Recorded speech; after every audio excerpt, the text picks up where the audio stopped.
Au nom du Père et du Fils et du Saint-Esprit. Amen.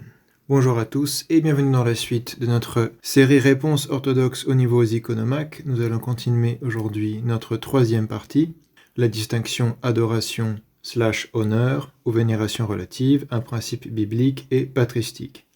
On va continuer avec le début du 5e siècle et quelques textes de Saint-Père latin pour changer. On a vu jusqu'à maintenant que des sources grecques. On va revoir un passage de Saint Jérôme de Stridon concernant l'honneur rendu aux martyrs dans une lettre qui est la lettre 109 au prêtre Riparius, au tout début de la lettre, concernant Vigilantius et l'hérésie de Vigilantius qui rejette la vénération des reliques dans le cadre du, entre guillemets, culte des martyrs, c'est-à-dire l'honneur rendu aux saints martyrs. Saint Jérôme de Stridon écrit donc vers 404, on est au tout début du 5e siècle, contemporain de Saint Épiphane de Salamine, de Saint Augustin, etc. Vigilantius, dis-tu, rouvre sa bouche fétide et profère une ordure immonde contre les reliques des saints martyrs. Contra sanctorum martyrum reliquias. Quant à nous, qui en admettons le culte, ou littéralement qui les acceptons ou les recevons, qui eas suscipimus, il nous appelle cinéraires et idolâtres, parce que nous vénérerions les ossements d'hommes qui sont morts. Qui mortuorum hominum ossa veneremur. Quant à nous, ce n'est pas seulement aux reliques des martyrs, mais aussi bien au soleil et à la lune, aux anges, aux archanges, aux séraphins, aux chérubins, et à tout nom qui est nommé dans le monde actuel et dans celui qui doit venir, référence à Éphésiens 1,21, que nous refusons le culte d'adoration, non colimus et adoramus, de crainte de servir la créature plutôt que le Créateur qui est béni dans tous les siècles. Référence à Romains 1,25. Mais nous honorons les reliques des martyrs, honoramus autem reliquias martyrum, pour adorer celui dont ils sont les martyrs, littéralement les témoins. Ut eum cuius sunt martyres adoremus. Nous honorons les serviteurs pour que l'honneur des serviteurs rejaillisse sur le maître. Honoramus servos ut honor servorum redundet ad dominum. Qui a dit, le maître qui a dit, qui vous accueille, m'accueille, Matthieu 10, 40. Fermez les guillemets. On a déjà vu ce passage qui a le mérite d'être très clair, très concentré, et de distinguer, littéralement, d'un côté, colemus et adoramus, qui est du côté de l'adoration. On a vu que c'était le terme, colemus, c'était le verbe. Ces deux verbes étaient utilisés dans le canon 36, dit du concile d'Elvire, de la collection canonique attribuée au concile d'Elvire dont on a parlé précédemment. Colemus et adoramus, ça c'est ce qui concerne l'adoration de Dieu. Et de l'autre côté, on a honoramus autem reliquias martyrum.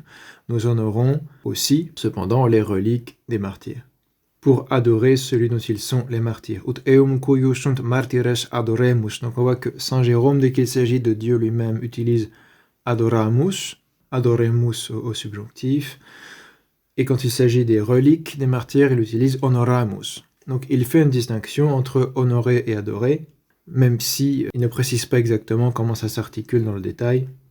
Il n'est pas forcément réfléchi dans le détail, en tout cas dans cette lettre-là, parce qu'il répond en circonstance à telle ou telle situation.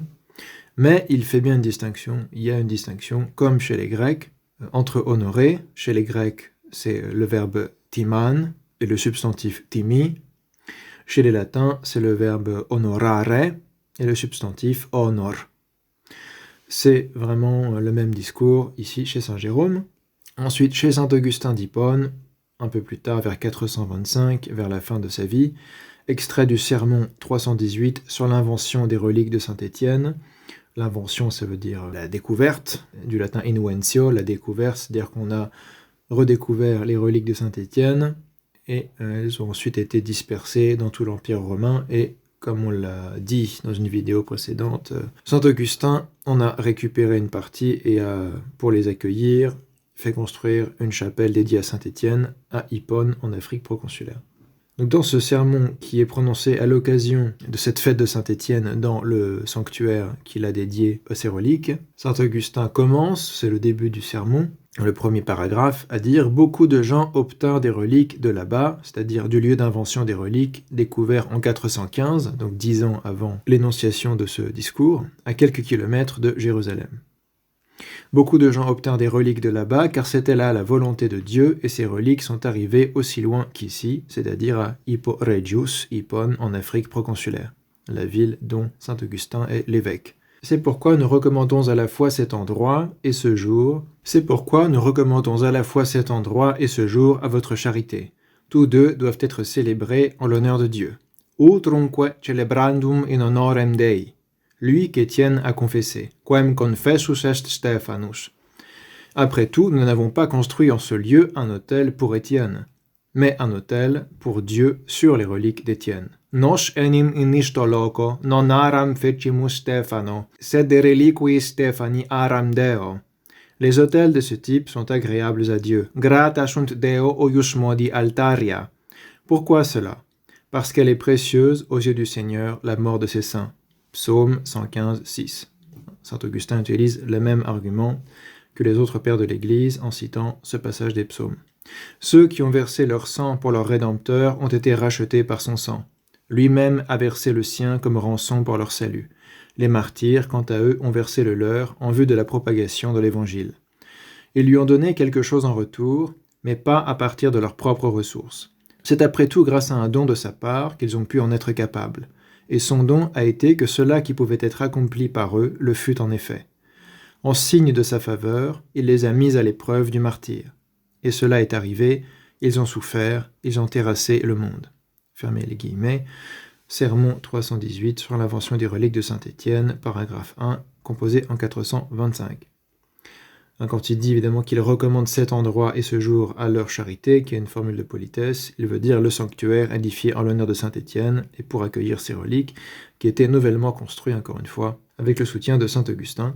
On a déjà abordé cet aspect-là précédemment, mais en citant un autre sermon, qui était le sermon 316, là c'est un peu plus tard, mais c'est dans la même série de sermons qui concernent Saint-Étienne. Dans la même source qu'on avait déjà citée, Saint Augustine Sermons, section 3, volume 9, qui concerne les sermons sur les saints martyrs et autres occasions de ce type. Les sermons 306-340a, voir les détails en bas de la citation. Donc il n'y a pas de contradiction pour Augustin entre le fait de glorifier Dieu et d'honorer ses martyrs. Il y a un lien entre les deux. Évidemment, Dieu a la priorité et est la source, et la raison pour laquelle on honore Étienne. Et c'est pour ça qu'il dit qu'on a édifié un autel pour Dieu sur les reliques d'Étienne.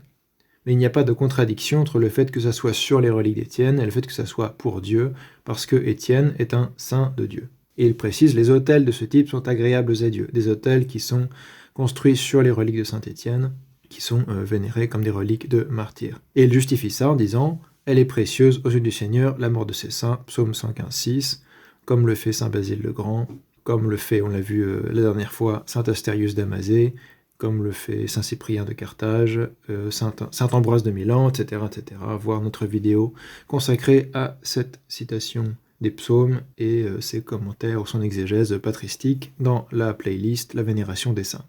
Toujours chez saint Augustin, dans le sermon 332, au tout début du sermon encore, sur l'anniversaire des martyrs, en une phrase lapidaire, il résume un petit peu toute la doctrine à ce sujet, en disant « Lorsque nous rendons honneur aux martyrs, quando honorem martyribus exhibemus, nous honorons les amis du Christ. Christi amicos honoramus.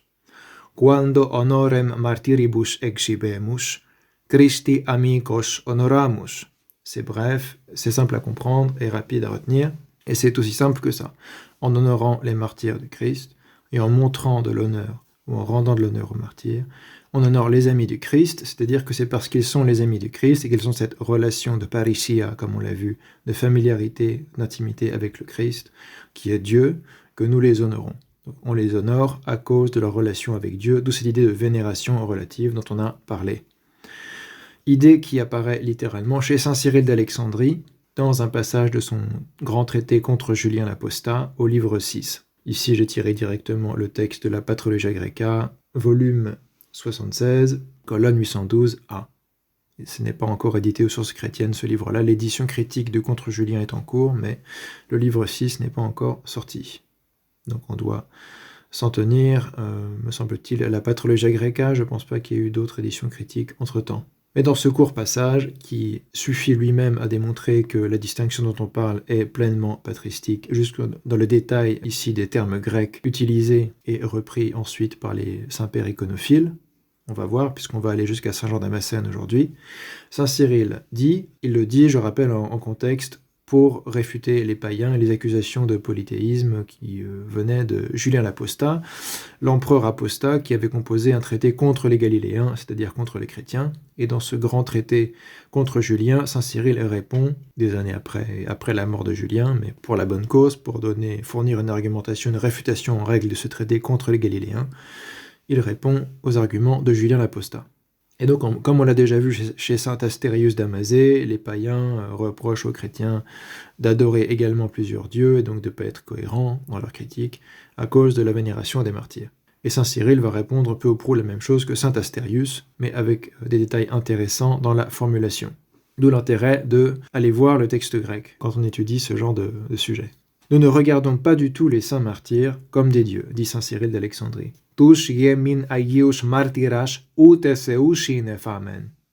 Et il est clair que nous n'avons pas non plus pour coutume de les vénérer avec adoration.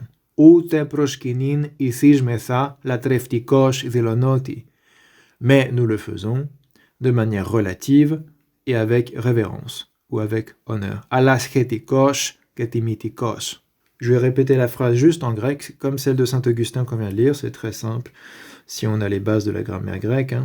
Tous gemin agius martyras ute theusine phamen, ute proskinin isisme tharatreftikos dilonoti, alaschetikos ketimitikos. Littéralement, évidemment, on a le verbe proskinin qu'on peut aussi traduire par se prosterner devant, sens littéral que l'on trouve dans le texte précédent au sujet de la Shunamite. Alors c'est parce que j'ai tiré ce slide d'une vidéo où on a déjà vu ce slide, et donc il y avait un passage biblique juste avant, j'ai oublié de modifier le slide. Donc ici on n'a pas vu le passage avec la Shunamite, mais c'est une référence au livre des règnes, on a la Shunamite qui se prosterne devant le prophète Élisée, me semble-t-il, en l'appelant homme de Dieu, et c'était un exemple biblique de l'utilisation du verbe proskinin pour dire se prosterner littéralement devant quelqu'un pour l'honorer. Donc c'est à ça que ça fait référence. On trouve dans l'Ancien Testament, notamment dans la Genèse, dans les livres des règnes, autour des prophètes Élie et Élisée, ce sens littéral de proskinin et de proskinisis. Le même verbe dont est issu le substantif proskinisis, vénération, révérence, a le sens dérivé de vénérer, honorer, révérer, et parfois même d'adorer, on l'a vu. Il peut être pris au sens fort, comme c'est le cas par exemple dans l'Apocalypse de Saint Jean, où proskinin sert à désigner l'adoration de Dieu, ou comme on a pu le voir chez saint Théophile d'Antioche au IIe siècle par exemple. Ce qui est intéressant justement, c'est que ici saint Cyril utilise proskinin et puis le qualifie avec des adverbes. On a 3 adverbes, latreftikos, schetikos et timitikos. Et tout ça s'applique au même verbe proskinin. Donc il y a un sens dérivé au sens large, sans supposer nécessairement l'adoration ou culte de la tria, mais pouvant aussi l'inclure, le contexte étant donc déterminant, comme on le répète souvent. Ici, le verbe proskinin est qualifié par 3 adverbes, répartis en 2 groupes mis en contraste. D'un côté, latreftikos, avec latri, ou avec adoration, littéralement adverbe formé sur latria, adoration, latri, d'une part, et d'autre part, schetikos, de manière relative, la schesis c'est la relation, par exemple chez Aristote, et timitikos, avec honneur ou révérence, adverbe construit à partir de timi, l'honneur, du verbe timan, timao, honorer, craindre, d'autre part. Donc on a une distinction entre la latria et la timi, entre l'adoration et l'honneur. C'est pour ça qu'on a intitulé cette 3e partie d'ailleurs la distinction adoration-honneur, parce qu'elle est plus présente dans les textes patristiques que latrie du lit, littéralement. On ne trouve pas souvent dans les sources qu'on vous a présentées latrie et du lit opposés. Par contre, la notion d'adoration et la notion d'honoration, oui. Donc c'est peut-être une meilleure manière de présenter la chose que de parler de latrie et de du lit, même si c'est la même idée, évidemment. Quand on oppose latrie et du lit, c'est la même chose qu'on veut exprimer. Mais c'est peut-être moins littéralement fidèle aux termes les plus souvent utilisés chez les pères grecs et les pères latins au IVe et Ve siècle, par exemple. Avec adoration, c'est-à-dire avec la latrie due à Dieu seul, latria donne latreftikos, du verbe latrevin, servir, rendre un culte, etc., qui a vraiment un sens fort parce qu'on le trouve toujours utilisé avec un sens fort d'adoration, ce qui n'est pas le cas de proskinin, qui est plus ambivalent, comme on l'a déjà dit. Donc répétons ce passage de saint Cyril. Nous ne regardons pas du tout les saints martyrs comme des dieux, et il est clair que nous n'avons pas non plus pour coutume de les vénérer avec adoration. Mais nous le faisons de manière relative et avec révérence, ça exprime la même idée que saint Jérôme, avec des termes grecs. On a timitikos, qui vaut pour honoramus chez saint Jérôme, et on a latreftikos, qui vaut pour adoramus et colimus chez saint Jérôme. Proskinin / latrevin, un contemporain de saint Cyril d'Alexandrie, de l'école d'Antioche, le bienheureux Théodoret de Cire, qui est mort vers 458, qui a assisté au concile de Chalcédoine, qui est assez connu pour l'étude des controverses christologiques au début du 5e siècle, mais qui a été à la fois controversé et réhabilité au fil de l'histoire de l'Église. Certains textes ont été condamnés, mais sa personne a été réhabilitée globalement, et il est appelé bienheureux dans les sources orthodoxes. Donc on reproduit ici ce titre. Et dans un passage des questions sur l'Exode, qui fait partie d'une œuvre plus vaste qui s'appelle les questions sur l'Octateuque, donc le Pentateuque plus les livres qui suivent jusqu'à ce que ça fasse 8, donc plus le livre des Juges, le livre de Josué, et je ne sais plus quel est le dernier livre, mais bon, il commente 8 livres, dont le Pentateuque, plus 3 livres, ça fait 8, donc l'Octateuque. Et dans un commentaire de Exode 38, il fait clairement une distinction entre proskinin et latrevin, ce qui montre qu'au début du 5e siècle, chez un Antiochien syrien comme Théodoret de Cire, on savait qu'il y avait une distinction, possiblement, c'est pas obligatoire, mais on pouvait faire une distinction entre proskinin et latrevin, donc vénérer et adorer. C'est ce que prouve ce passage-ci. Quelle est la différence entre une idole, idolon, et une ressemblance, homioma? Donc là, Théodoret essaye d'expliquer un passage de l'Exode en disant que idolon et homioma signifient des choses différentes dans ce contexte. Exode 38. C'est possiblement un parallélisme hébraïque tout simplement, mais quand on est grec, on ne connaît pas l'hébreu, on peut avoir tendance à moins insister sur le fait que c'est un parallélisme hébraïque et à vouloir faire des distinctions entre les mots. C'est la même chose d'ailleurs quand les pères grecs distinguent entre la ressemblance et l'image, entre icône et homéosis. Alors que d'un point de vue hébraïque, ça peut être simplement compris comme un parallélisme, c'est-à-dire une répétition stylistique. Bref, comment est-ce que le bienheureux Théodoret répond à cette question ? Une idole n'a aucune hypostase réelle, aucune substance ou hypostase qui existe. C'est une représentation de quelque chose d'inexistant. Tandis qu'une ressemblance, homioma, est une image et une représentation de quelqu'un ou de quelque chose d'existant. Voilà la distinction que fait Théodoret entre ces deux termes grecs utilisés dans la version des Septante. Ainsi, puisque les Hellènes, c'est-à-dire les Grecs, modèlent les formes d'êtres inexistants, quand ils représentent leurs dieux, leurs dieux ou des créatures merveilleuses, telles que des sphinx, des tritons et des centaures, et que les Égyptiens font de même avec des êtres à tête de chien ou de taureau, donc c'est comme ça qu'ils représentent leurs dieux, il fait référence par idole aux représentations d'êtres inexistants. Une définition assez particulière du mot idole, mais c'est comme ça que Théodoret le comprend. Par ressemblance, homioma, il veut dire des images de choses qui existent. Et l'idée, c'est sans doute qu'une ressemblance doit ressembler à quelque chose et quelque chose d'existant. Comme le soleil et la lune, les étoiles, les êtres humains, les animaux, les reptiles, etc. Il, Dieu, leur interdit, aux Hébreux, de vénérer comme d'adorer ces choses. Tutis que levi mite proskinin, mite latrevin. Donc, il prend les deux termes qui sont dans le texte, proskinin et latrevin, qui ont sans doute un sens possiblement identique ou synonyme en réalité dans le texte, mais pourquoi pas, il décide de dire, il y a une distinction ici entre les deux, et il interdit les deux. Il interdit de vénérer comme d'adorer. Mite proskinin, mite latrevin. Il ne prohibe pas chacune de ces deux choses sans raison. Chacune de ces deux choses sans raison, ce passage démontre que la distinction sémantique entre les deux verbes, et donc les substantifs respectifs qui en découlent, proskinisis et latria, je rappelle, est bel et bien ancienne et sentie par les auteurs ecclésiastiques de la première moitié du 5e siècle. Auteurs hellénophones, qui sont mieux placés que Jean Calvin pour savoir s'il y a une distinction pertinente ou pas. Même si c'est pas latri et du lit, il y a une distinction entre proskinin et latrevin, au moins dans la connaissance du grec de Théodoret de Cire, qui évidemment en tant qu'évêque était quelqu'un de très cultivé, et dont on peut déduire qu'il ne dit pas complètement n'importe quoi quand il parle de la langue grecque, au moins. Poursuivons donc, il ne prohibe pas chacune de ces deux choses sans raison, les deux choses, puisqu'il arrive que certains vénèrent par respect humain,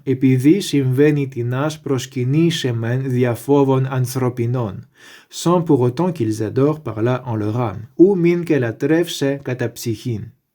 il a donc enseigné que les deux choses étaient impies, je glose vis-à-vis des idoles et des ressemblances dont il est ici question dans l'Exode. Petite note, bien sûr, l'honneur comme l'adoration sont tous deux prohibés vis-à-vis des idoles et des ressemblances dont il est ici question, puisque ça représente des fausses divinités dans tous les cas. Selon les saints-pères iconophiles, cet interdit relatif vis-à-vis des images avait sa raison d'être dans l'ancienne alliance, puisque Dieu ne s'est pas manifesté, et qu'il n'y ait pas eu de rachat de l'humanité, et donc pas de véritable sainteté au sens de la nouvelle alliance, mais a été rendu caduque par l'incarnation du Verbe divin, qui est le Fils de Dieu lui-même, qui prend chair, et donc qui prend une ressemblance créée, qui prend une ressemblance d'homme, pas simplement une ressemblance au sens évidemment, qui serait gnosticisant, mais vraiment, véritablement, la nature humaine à partir de Marie, et donc il devient représentable selon son humanité, et ça change complètement le statut de, finalement, cette opposition pure et dure entre la créature et le créateur. Il y a toujours une distinction, mais il y a aussi une communion possible, une union dans la distinction, ce qui sera le cœur d'ailleurs du dogme christologique de Chalcédoine que Théodoré de Cire soutenait, tout comme Saint Léon le Grand. Théodoré de Cire était du côté nestorien au départ de l'école d'Antioche par défaut, parce qu'il avait été commissionné par son patriarche de défendre Nestorius, qui était assimilé grosso modo à l'enseignement de l'école d'Antioche. Mais petit à petit, il a quand même, disons, compris pourquoi on avait condamné Nestorius à Éphèse, et il a accepté la condamnation de Nestorius à Éphèse. C'est pourquoi il a été rétabli lors du concile de Chalcédoine, mais évidemment, il insistait beaucoup sur cette idée de deux natures en Christ qui sont distinguées, même si elles sont unies. Donc c'est un peu la même idée qui est derrière ce changement de statut chez les pères iconophiles entre l'ancienne et la nouvelle alliance vis-à-vis des images. Parce que la raison que donne Yahweh pour l'interdiction des idoles, c'est que lui ne s'est montré sous aucune image. Il est le Dieu invisible, etc. Or, comme on l'a déjà dit, l'incarnation du Christ, c'est l'apparition dans la chair de l'image du Dieu invisible, comme dit saint Paul, l'image du Dieu invisible, le Fils de Dieu, notre Seigneur Jésus-Christ, qui rentre dans le monde visible. Tout est dans le prologue de l'Évangile selon saint Jean, et le Verbe s'est fait chair et il a habité parmi nous. Et c'est ça le fondement de ce changement qui n'est pas une contradiction, puisque ça suit une logique qui est la même dans l'ancienne et la nouvelle alliance. Ce qui change, c'est l'économie divine, évidemment. Mais ce passage de Théodoré de Cire démontre qu'il fait une distinction entre proskinin et la trevin.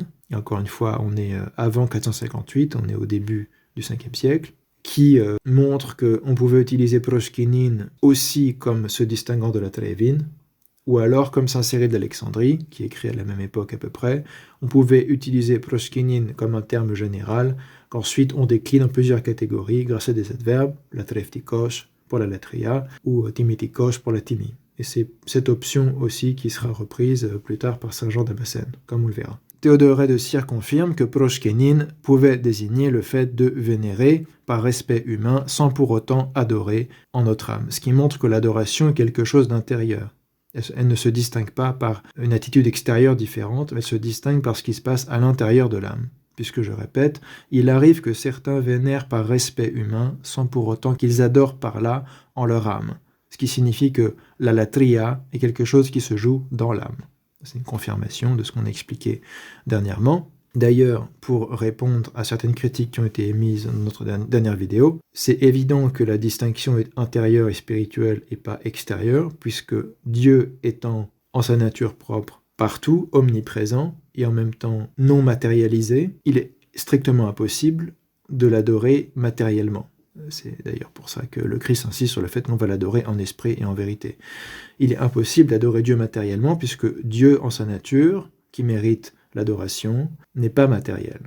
Il peut se manifester par son énergie, mais même son énergie n'est pas matérielle. C'est simplement les effets matériels provoqués par son énergie qu'on peut observer, évidemment. Ou, dans des cas particuliers, On pourra parler de perception de la lumière à créer, mais dans ce cas-là, c'est des cas particuliers où c'est une sorte d'expérience mystique.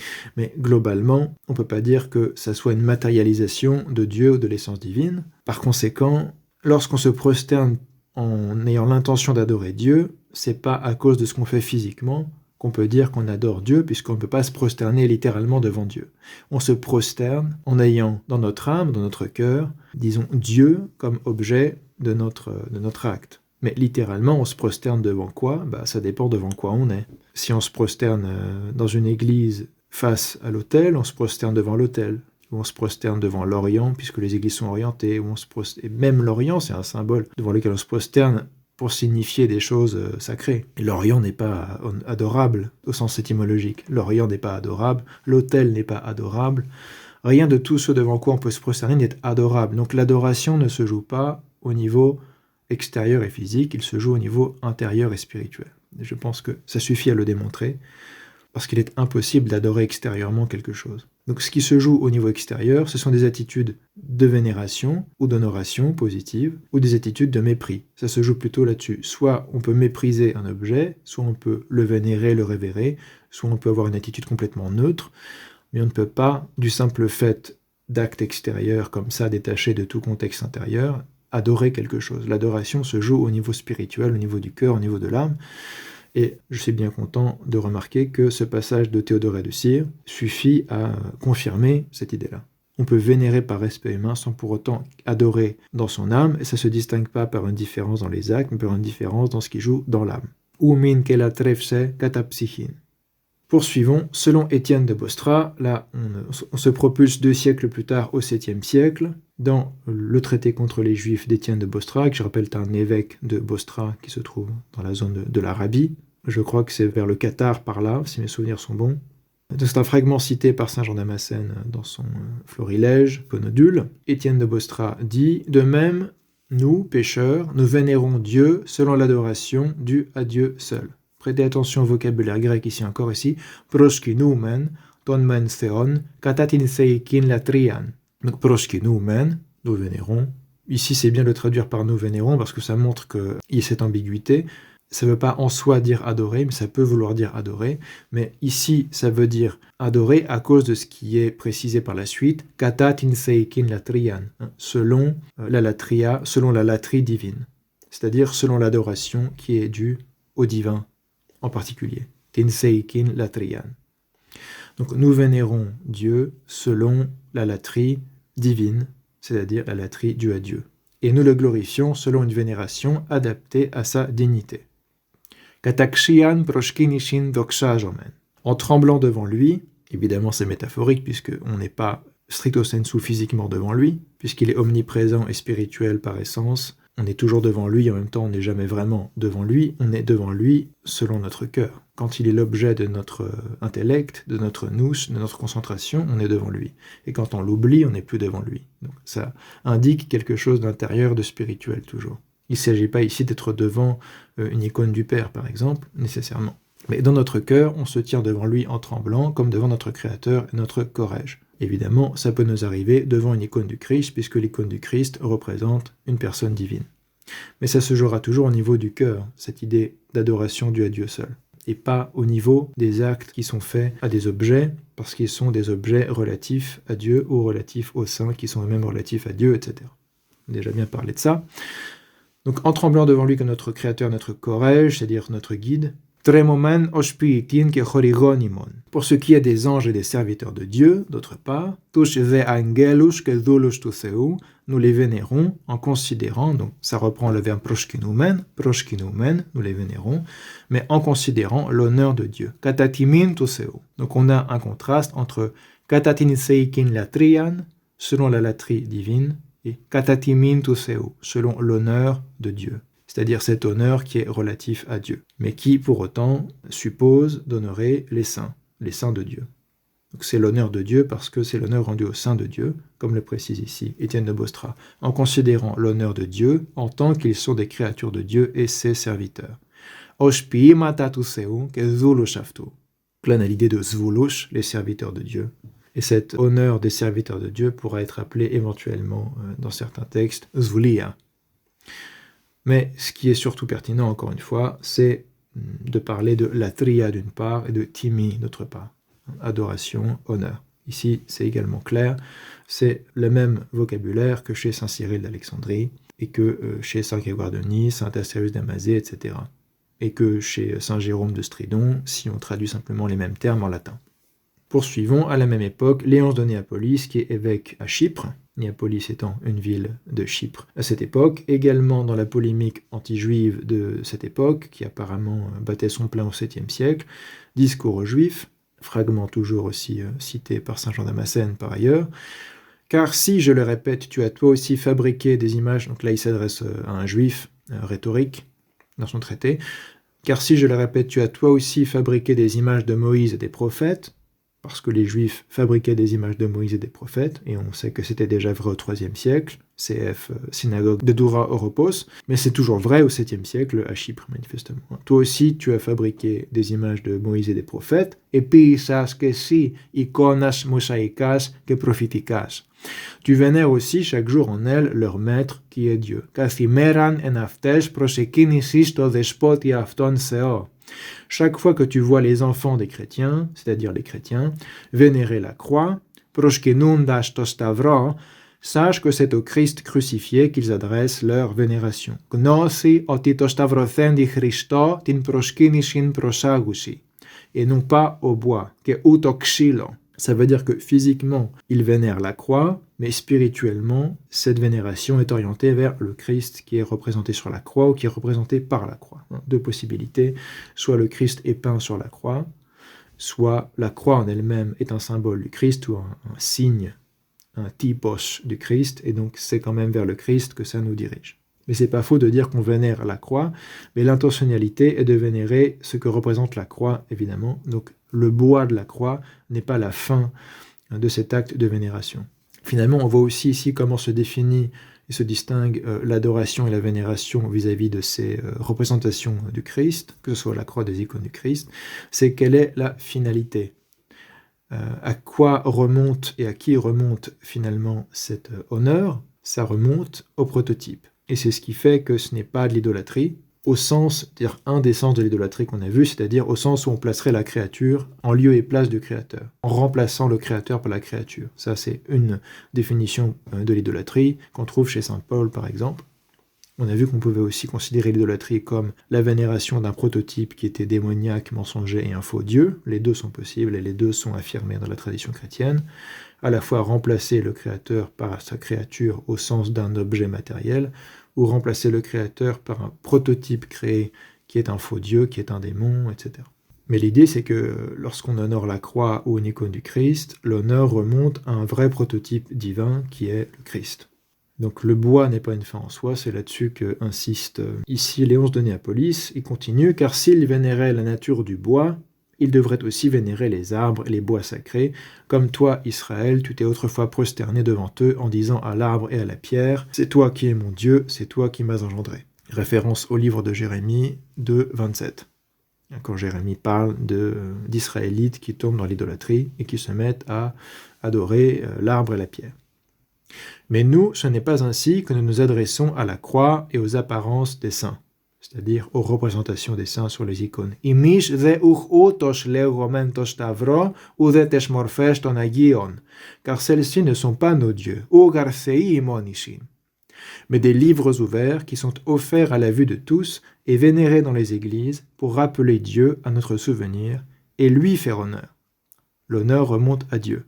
Même quand il s'agit de vénérer les icônes des saints, l'honneur remonte non seulement au prototype du saint, mais aussi à Dieu, puisque la vénération des saints elle-même est une vénération relative.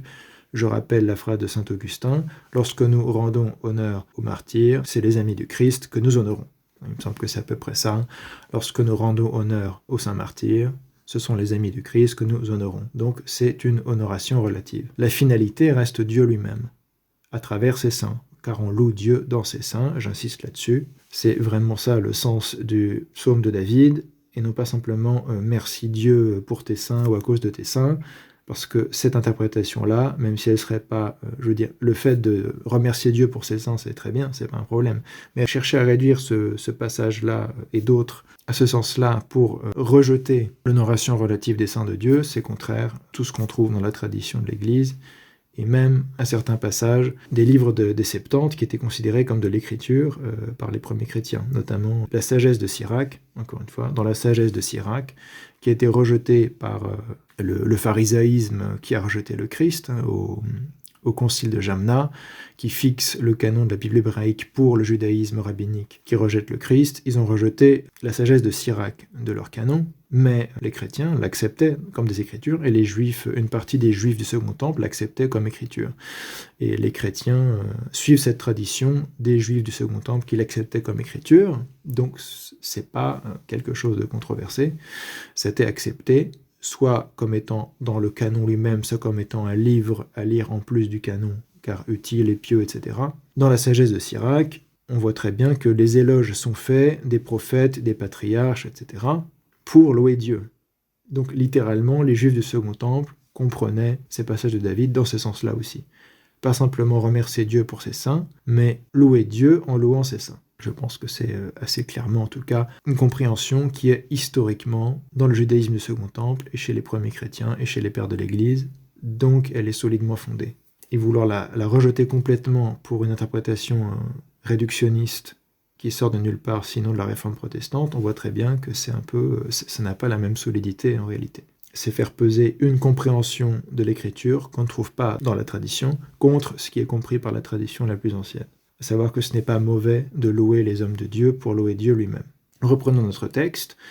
Donc, les croix et les apparences des saints sur les icônes sont des livres ouverts qui sont offerts à la vue de tous et vénérés dans les églises pour rappeler Dieu à notre souvenir et lui faire honneur. La finalité de l'honneur est Dieu lui-même, encore une fois. «Αλλά βίβλοι ανοιγμένε προς ανάμνησιν Θεού και τιμήν αυτού εν τες εκκλησίες προφανώς κείμενε και προσκυνούμενε». Car celui qui honore le martyr honore Dieu pour qui le martyr a subi son martyr.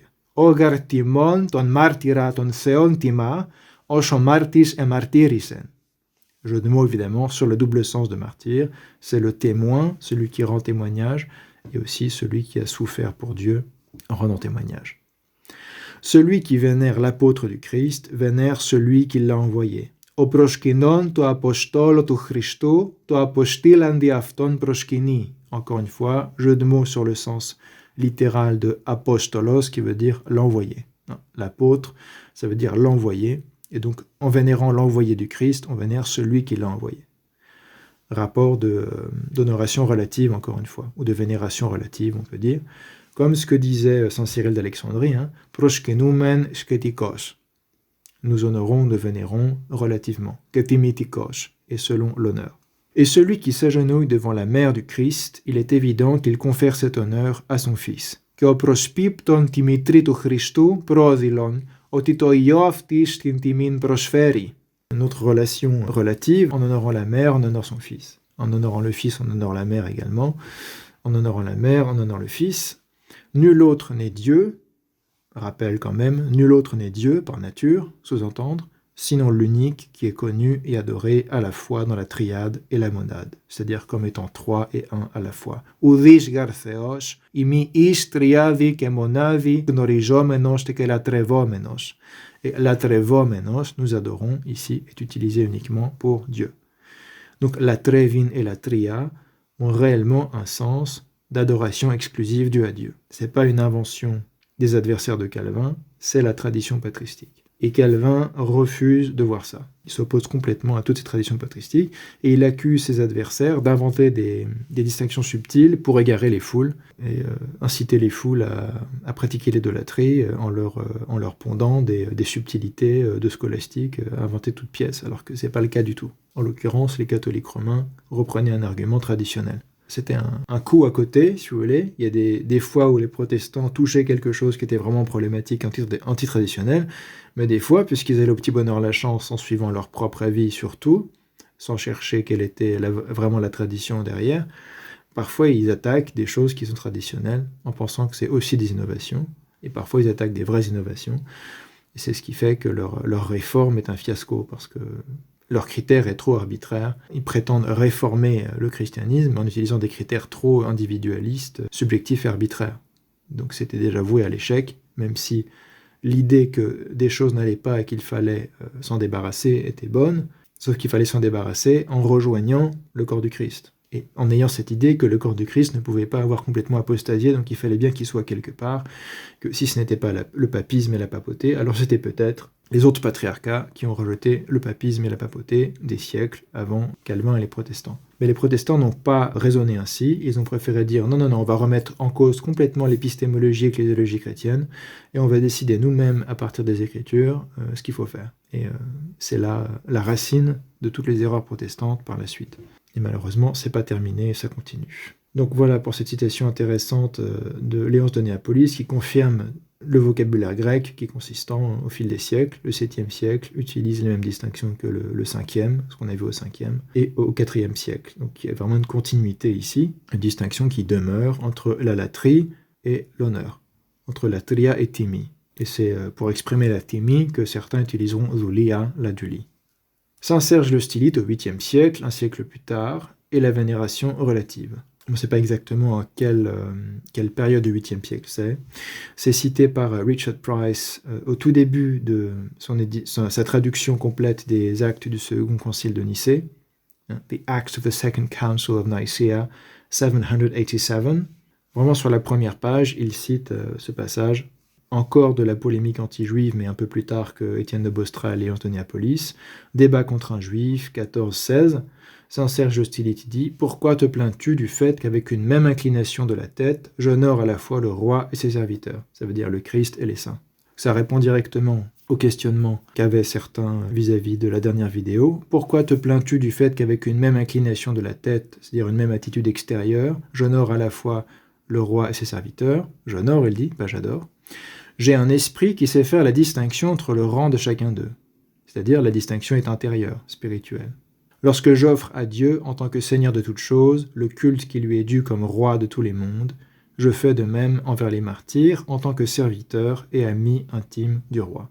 C'est-à-dire le culte qu'on rend à Dieu, c'est en tant que source de tout l'honneur, de toute adoration possible, de toute bénédiction, de tout salut, etc. Quand c'est envers les martyrs ou les saints en général, c'est en tant que serviteur de cette source. Donc ceux qui sont zoli de Dieu, serviteurs de Dieu, en tant que serviteurs et amis intimes du roi. Ça reprend à la fois l'idée de saint Augustin, ce sont les amis du Christ.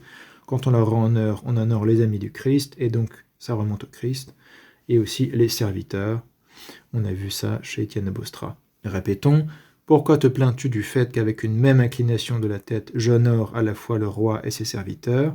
J'ai un esprit qui sait faire la distinction entre le rang de chacun d'eux. Lorsque j'offre à Dieu, en tant que Seigneur de toutes choses, le culte qui lui est dû comme roi de tous les mondes, c'est-à-dire le culte de latria, je fais de même envers les martyrs en tant que serviteur et ami intime du roi, c'est-à-dire katatimin, on dirait en grec, selon l'honneur. Et Étienne de Bostra dit katatimin seu, selon l'honneur de Dieu, c'est-à-dire à cause de cet honneur qu'on doit à Dieu et à ceux qu'il glorifie. J'insiste là-dessus, c'est scripturaire, on ne peut pas y échapper. On arrive à Saint Jean Damascène, qui est celui qui va détailler et développer le plus en détail cette idée de distinction au sein même de la notion de proskinesis, de proskinèse, si on veut le traduire littéralement en français. Donc on va voir tout un passage du discours contre les contempteurs des saintes images, qui est assez exhaustif à ce sujet, et c'est un petit peu l'aboutissement de la réflexion iconophile sur ce sujet, en réponse aux attaques iconophobes de différents groupes, historiquement, des païens, des juifs, des hérétiques eunomiens, on a vu avec Asterius, de Vigilantius chez Saint Jérôme, et des iconoclastes donc qui sont membres de l'Église catholique et apostolique, mais qui s'opposent aux icônes et à leur vénération. À l'époque de Saint Jean Damascène, on est lors de la première controverse iconoclaste, aux alentours de 730-740. Et donc Saint Jean Damascène a rédigé 3 versions de ce traité, qu'il augmentait à chaque fois. C'est pour ça c'est en 3 parties, mais en général, il reprend des choses qu'il a déjà écrites et il rajoute des choses et il augmente. Donc on peut parler plutôt de 3 versions du même discours plutôt que de 3 discours fondamentalement différents. Donc on donne les références à l'édition critique ici, pour ceux que ça intéresse, l'édition Cotter, et aussi les références à la traduction française parue dans la collection Père dans la foi, volume 57, sous le titre de Visage de l'invisible. Jean Damascène, Visage de l'invisible, c'est une traduction française de ce discours. Selon saint Jean Damascène, Discours contre les contempteurs des saintes images, premier discours, section 14, après avoir parlé des différentes sortes d'images, parlons de la prosternation, ou vénération. Littéralement, on pourrait dire de la proskinèse, si on voulait insister sur le terme grec lui-même. Peri proskiniseos, au sujet de la proskinesis. La prosternation est le symbole de la soumission et du respect. Hypoptos eos ketimis esti symbolon. Ces différents modes, diaphorus tropus, tropos c'est le mode, nous les connaissons bien. Le premier est celui de l'adoration que nous rendons à Dieu, qui seul est vénéré par nature. Tin katalatrian in prosagomen monotophysi proskinito theo. Monotophysi, seulement, donc mono proskinito theo, seulement au Dieu qui est vénérable ou adorable, selon qu'on veut traduire proskinito, vénéré ou adoré, to physi, par nature. C'est très important. Adoration par nature. Vient ensuite celui que nous rendons en raison de Dieu, qui est vénéré par nature, via ton physi proskiniton theon. Via, ça veut dire à cause de, plus accusatif, ton physi proskiniton theon, du Dieu qui est adoré ou vénéré, physi, par nature. Encore une fois, avec le datif de physis. À ses amis et serviteurs. Tishaftu philis teketherapusin.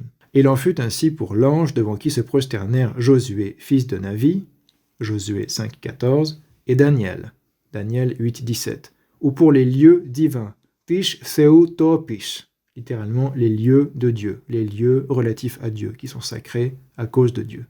Comme le dit David, ouvrez les guillemets, nous nous prosternerons au lieu qu'ont foulé tes pieds. Psaume 131, 7. Ou encore pour ces monuments, Tishaftu Anasemashin.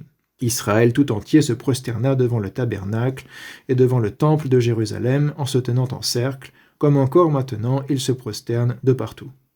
Saint Jean Damascène nous confirme que les Juifs, encore au 8e siècle, se prosternent devant des monuments qu'ils considèrent comme sacrés. C'est la même prosternation qui a lieu devant les chefs qu'il a élus. Tishipaftu chirotonithi shanarchushin, celle de Jacob devant Ésaü, son frère aîné.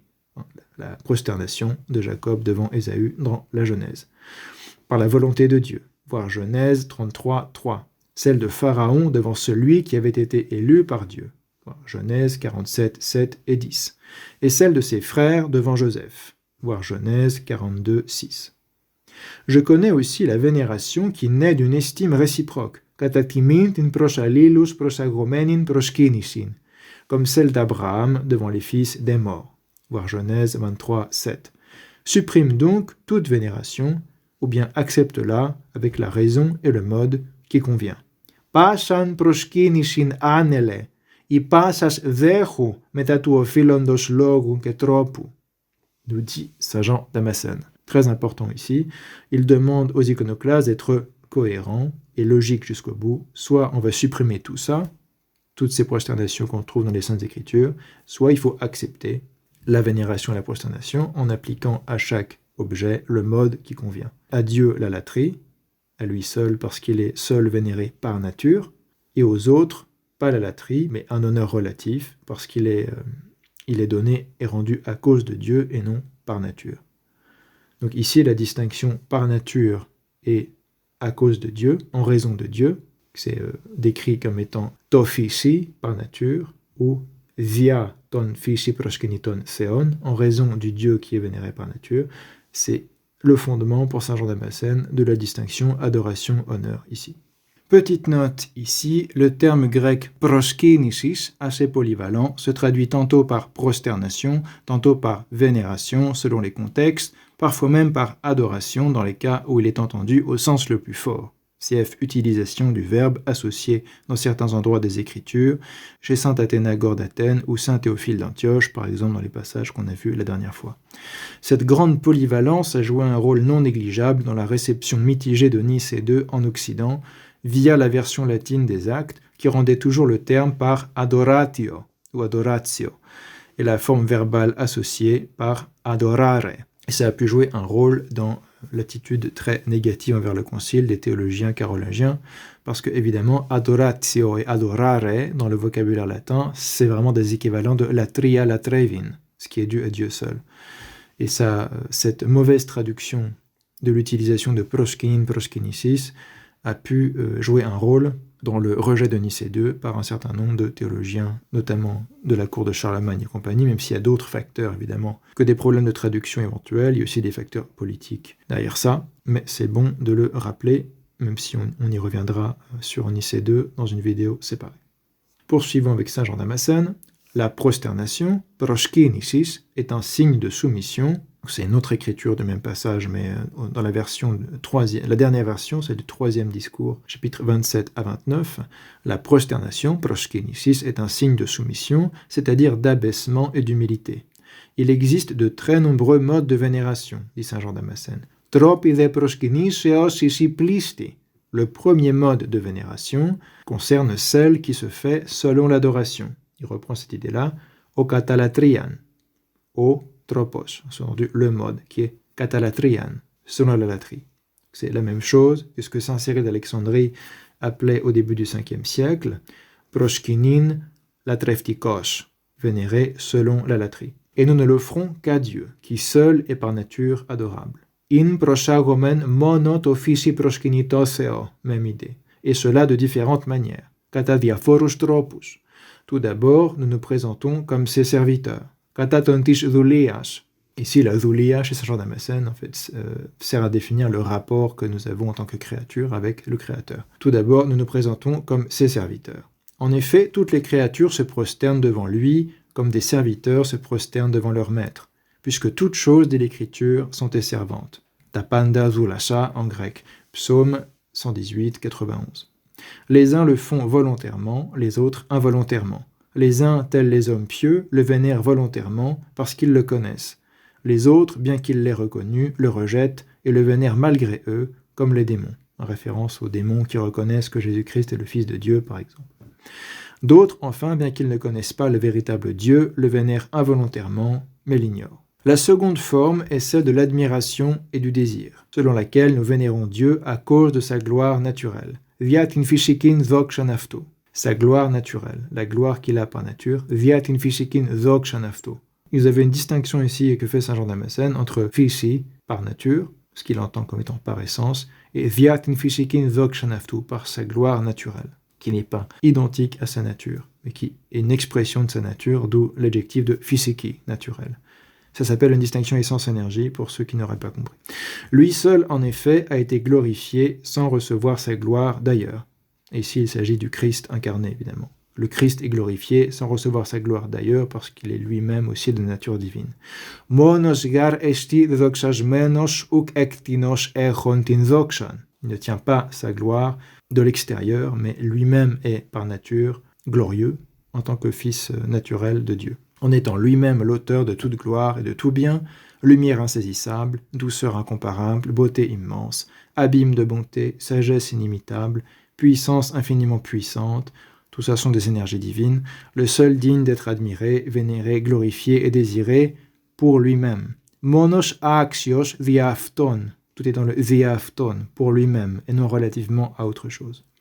Δια αυτόν θαυμάζεστε, προσκυνήστε και δοξάζεστε και ποθήστε.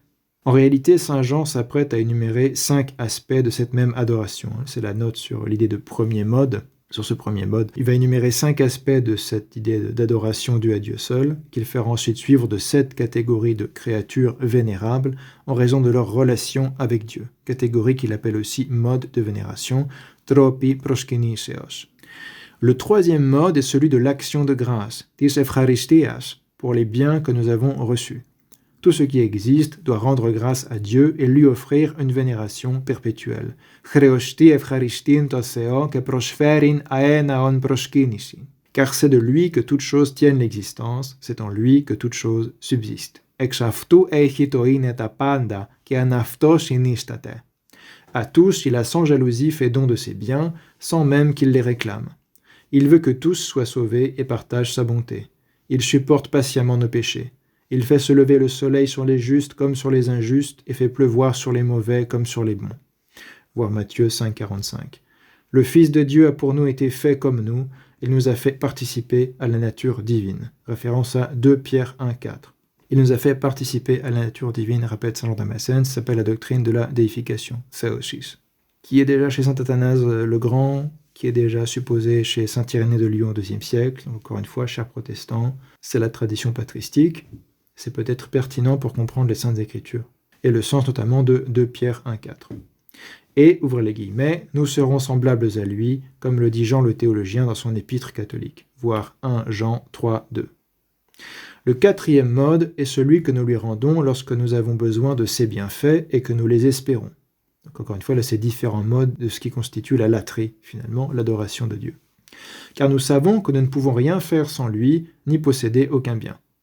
Nous nous prosternons et réclamons chacun de lui ce dont nous sentons avoir besoin et ce que nous désirons, être préservés des maux et obtenir des biens. Le 5e mode est celui du repentir et de la confession, tis metanias que tis exomologiseos.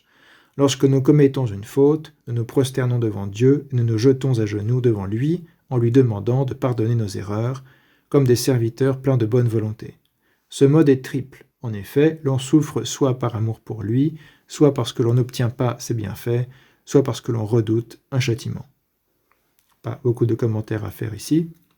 Ensuite, quelles sont les créatures dignes de vénération? Un peu plus loin, dans le 3e discours, chapitre 33, saint Jean Damascène, après avoir décrit tous ces aspects de l'adoration finalement due à Dieu seul, va donner une liste, encore une fois, de catégories de créatures qui sont dignes de vénération. Premièrement, il y a les objets sur lesquels Dieu, qui seul est saint, c'est-à-dire par nature, évidemment, soyez saints parce que je suis saint, dit Yahweh dans le Lévitique, c'est-à-dire qu'il est la source de la sainteté, donc il est seul saint par nature. Ce que d'ailleurs les orthodoxes répètent à chaque divine liturgie, un seul est saint, un seul est Seigneur, Jésus-Christ, à la gloire de Dieu le Père, Amen. C'est ce que dit le chœur. Après que le prêtre ait dit cette phrase, les saintes choses ou les saints dons sont pour les saints, ta agiatis agiis. Encore une fois, le chœur répond, Is agios, un seul est saint. Is Kyrios, un seul est Seigneur. Isus Christos, Jésus-Christ. Is doxan Theu Patros, Amen. À la gloire de Dieu le Père, Amen. Donc cette idée est au cœur de la liturgie eucharistique orthodoxe. Donc encore une fois, il y a les objets sur lesquels Dieu, qui seul est saint, a reposé. Ephish anapep aphteoseos homonos agios. Et parce que Dieu, qui seul est saint, a reposé sur ces objets sont sanctifiés également par la présence divine. C'est ça le raisonnement. Or, il a reposé sur les saints. Enagish anapavomenos. Isaïe 57, 15. Comme la mère de Dieu et tous les saints. Osti agia theotoko ke pasitis agiis. Les saints sont ceux qui, autant que possible, se sont rendus semblables à Dieu. Homiothendes theo. De par leur propre choix, de même que par l'habitation de Dieu en eux et sa collaboration. Ek tetis eafton proereseos, que tistus theo enikisios, que synergias. En effet, cher calviniste, saint Jean Damascène défend la synergie, c'est-à-dire la collaboration entre le libre arbitre de l'homme et la grâce de Dieu. C'est une synergie entre notre propre volonté, il faut qu'on accepte et qu'on veuille faire librement les choses de Dieu, et que Dieu nous permette de le faire également par sa grâce. Je répète, il s'agit du processus de déification, c'est la même chose que la sanctification dans la théologie patristique. Ils se sont rendus semblables à Dieu, autant que possible, ça veut dire que c'est pas possible d'être littéralement et en tout et complètement semblable à Dieu, mais on peut, autant qu'il est possible, entrer dans ce processus, qui d'ailleurs n'a pas de fin, de déification, en se rendant semblable à Dieu, de par leur propre choix, ça veut dire le rôle du libre arbitre, de même que par l'habitation de Dieu en eux et sa collaboration, ça c'est la participation à la grâce divine évidemment. Ek tetis eafton proereseos, que tistus theo enikisios, que synergias, ceux dont on dit qu'ils sont véritablement des dieux, itines que thei legonde alithos, en vérité, non par nature, mais par relation, ou physi, alathesi, comme le fer enflammé est appelé feu, mais n'est pas littéralement du feu. L'Écriture dit en effet, ouvrez les guillemets, vous serez saints parce que moi-même je suis saint. Agi eseste, oti ego agiosimi. Lévitique 19.2, premier épître de Saint Pierre 1.16. Voilà la réponse patristique à toutes les objections protestantes sur ce sujet. Poursuivons. De même qu'ils sont véritablement des dieux, alisos isithei, c'est dans les psaumes de David, excusez du peu, non par nature, mais parce qu'ils participent de celui qui est Dieu par nature. Ufisi alos tu fisi theu metochi, metochi, participant. De même, ils méritent vénération. Outos ici proskeniti, non par nature, ochifici, ce qui est ce qu'on appellerait de l'adoration, c'est-à-dire vénérer quelque chose à cause de sa nature même. Mais parce qu'ils portent en eux celui qui par nature la mérite. Ils sont théophores, porteurs de Dieu. C'est un terme très ancien parce que dans les épîtres de saint Ignace d'Antioche, déjà lui-même a comme surnom théophore. Donc théophoros en grec. Mais parce qu'ils portent en eux celui qui par nature la mérite, c'est-à-dire Dieu. Allos ton physi proskiniton eneaftis echondes. Tout comme le fer passé au feu n'est pas intouchable et brûlant de par sa propre nature, mais parce qu'il participe de ce qui est brûlant par nature. Voilà une analogie du monde physique. On les vénère donc parce qu'ils ont été glorifiés par Dieu. Glorifiés par Dieu, ça veut dire participer à la gloire de Dieu lui-même. Proskinundeun os dedoxasmeni hyposeu. Et qu'ils sont devenus, grâce à Dieu, hyposeu, terribles pour leurs ennemis et bienveillants pour ceux qui viennent à eux avec foi. Tispisti prosiusin, ceux qui s'approchent avec foi. Non comme devant des dieux ou des bienfaiteurs par nature, mais plutôt comme devant des valets ou des serviteurs de Dieu. Alos therapusi, des serviteurs, keliturgis seu, qui, à cause de leur amour pour lui, ont reçu en partage le pouvoir de faire accéder à lui. Tinexagapis prosafton evmiris asi parisian. On retrouve cette notion de parisia, qui est vraiment centrale dans la réflexion patristique grecque sur le sujet de la sainteté. Cette idée de pouvoir de faire accéder à, c'est ce qui traduit ici parisia, qui est assez intraduisible. Donc les traducteurs optent pour plusieurs possibilités de traduire parisia. Nous les vénérons donc, proskenumen un aftis, parce que l'empereur est lui-même servi quand il voit qu'on vénère son serviteur bien-aimé. Therapeve theo vasilevs theoron proskenumenon ton igapimenon afto theraponda. Non comme un empereur, mais comme un ami obéissant et bienveillant. Ur os vasilea, alos liturgon ipikoon, kevnoikon philon. Répétons, parce que c'est un passage essentiel pour toute la théologie patristique de la déification. De même qu'ils sont véritablement des dieux, non par nature, il parle des saints ici, non par nature, mais parce qu'ils participent de celui qui est Dieu par nature, de même ils méritent vénération, relative, non par nature, mais parce qu'ils portent en eux celui qui par nature la mérite. Tout comme le fer passé au feu n'est pas intouchable et brûlant de par sa propre nature, mais parce qu'il participe de ce qui est brûlant par nature, le feu. On les vénère donc parce qu'ils ont été glorifiés par Dieu, dedoxasmeni hyposeu, et qu'ils sont devenus grâce à Dieu terribles pour leurs ennemis et bienveillants pour ceux qui viennent à eux avec foi. Non comme devant des dieux ou des bienfaiteurs par nature, parce que ce serait de l'idolâtrie. Saint Jean Damascène condamne l'idolâtrie. Mais plutôt comme devant des valets ou des serviteurs de Dieu, qui à cause de leur amour pour lui, ont reçu en partage le pouvoir de faire accéder à Dieu, ou la parisia, encore une fois, la parisia prosafton. Nous les vénérons donc parce que l'empereur est lui-même servi quand il voit qu'on vénère son serviteur bien-aimé, non comme un empereur, mais comme un ami obéissant et bienveillant. C'est une définition de la vénération relative, avec sa fondation théologique, la déification des saints par participation à la grâce divine. On ne peut pas faire plus clair. Et je rappelle qu'elle nécessite une distinction essence-énergie qui n'est pas purement imaginaire. Elle est conceptuelle au sens où on ne peut pas diviser la nature et l'énergie de Dieu.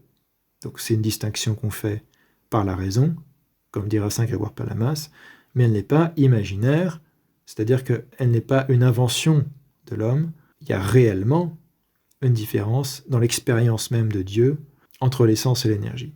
Et c'est le fondement de la doctrine de la déification, qui est le fondement de la doctrine de la sainteté, qui est le fondement de la vénération des saints. Poursuivons. Quelles créatures sont dignes de vénération? Le deuxième mode, ce sont les créatures que nous vénérons, on proskenumen ktismata, car par elles et en elles, Dieu a opéré notre salut. Dion ken ish que ce soit avant la venue du Seigneur ou après l'économie de celui-ci selon la chair, c'est-à-dire après son incarnation. Le mont Sinaï est vénérable, Nazareth est vénérable, la crèche de Bethléem et la grotte sont vénérables, le mont sacré du Golgotha, le bois de la croix, on parle ici de la vraie croix, les clous, l'éponge, le roseau, tous les instruments de la passion, la lance sacrée et salvatrice, le vêtement, la tunique, le suaire et les bandelettes, toutes les reliques du Christ, le Saint-Sépulcre, Jérusalem, source de notre résurrection, la pierre de la mémoire, la montagne sacrée de Sion, le mont des Oliviers. Je rappelle que Saint Jean Damascène est moine dans le monastère de Saint-Sabas en Palestine, donc il connaît de première main tout ce dont il parle ici, évidemment, puisqu'il vit lui-même non loin de Jérusalem. Donc la montagne sacrée de Sion, le mont des Oliviers, la piscine probatique et le bienheureux jardin de Gethsémani, etc., etc., etc. Sans doute la piscine de Silo, ici. Tout cela est les choses du même genre, je les respecte et je les vénère. Tafta ketatiafta sevo keproshkino, ainsi que tout temple saint de Dieu et tout ce qui est consacré du nom de Dieu. Pandanaon seu agion ke pan ephoseosh onomagete. Non pas à cause de leur nature propre, ou diatinafton fishin, mais parce que ce sont les réceptacles de l'énergie divine.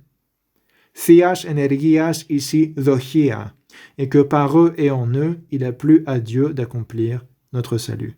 Διαυτόν και αναυτής η δόκησεν ο Θεός την σωτηρίαν ημών κατεργάσαστε. Les anges, les hommes et toute matière qui participent de l'énergie divine et m'a dispensé le salut, πάσαν ύλην της θείας ενεργίας μέτοχον και διακονήσαμένην την σωτηρία μου.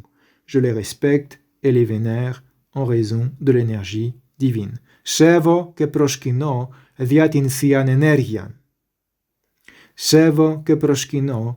Pourquoi? Diatin thian enerian. Donc la fondation, encore une fois, c'est très clair, de la distinction adoration-honoration, c'est la distinction essence ou nature. Là, il n'utilise pas tellement ousia, mais c'est la même chose. Nature, physis ou énergie, energia. On adore Dieu, physi, par nature, parce qu'il est physi proskiniton, adoré par nature. On vénère toutes les catégories de créatures qu'il est en train de décrire. On est au deuxième mode ici. On a eu le premier mode qui était les saints, le deuxième mode qui sont les lieux. On a parlé des objets sur lesquels il a reposé aussi, comme l'Arche d'Alliance, à cause de la participation à l'énergie divine.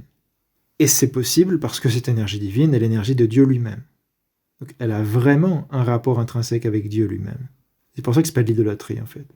L'objet qui participe à l'énergie divine, à l'activité de Dieu lui-même, qui est l'expression de son essence, l'écoulement de son essence, diront les pères également.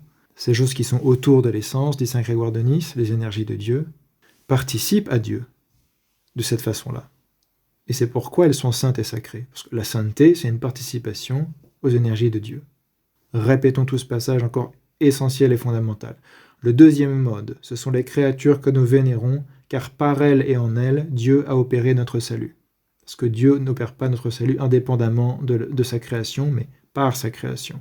Que ce soit avant la venue du Seigneur ou après l'économie de celui-ci, selon la chair, c'est-à-dire en entrant dans la création et en se faisant lui-même création. Le mont Sinaï, Nazareth, la crèche de Bethléem et la grotte, le mont sacré du Golgotha, le bois de la croix, les clous, l'éponge, le roseau, la lance sacrée et salvatrice, le vêtement, la tunique, le suaire et les bandelettes, le Saint-Sépulcre, source de notre résurrection, la pierre de la mémoire, la montagne sacrée de Sion, le mont des Oliviers, la piscine probatique et le bienheureux jardin de Gethsémani. Tout cela est les choses du même genre, je les respecte et je les vénère, ainsi que tout temple saint de Dieu et tout ce qui est consacré du nom de Dieu. Ce qu'être consacré du nom de Dieu, c'est participer par ce biais à l'énergie de Dieu, non pas à cause de leur nature propre, sinon c'est l'idolâtrie. C'est l'adoration. L'adoration, c'est la vénération de quelque chose à cause de sa nature propre. Mais parce que ce sont les réceptacles de l'énergie divine. Encore une fois, qu'est-ce que ça suppose? Que l'énergie divine n'est pas la même chose que la nature.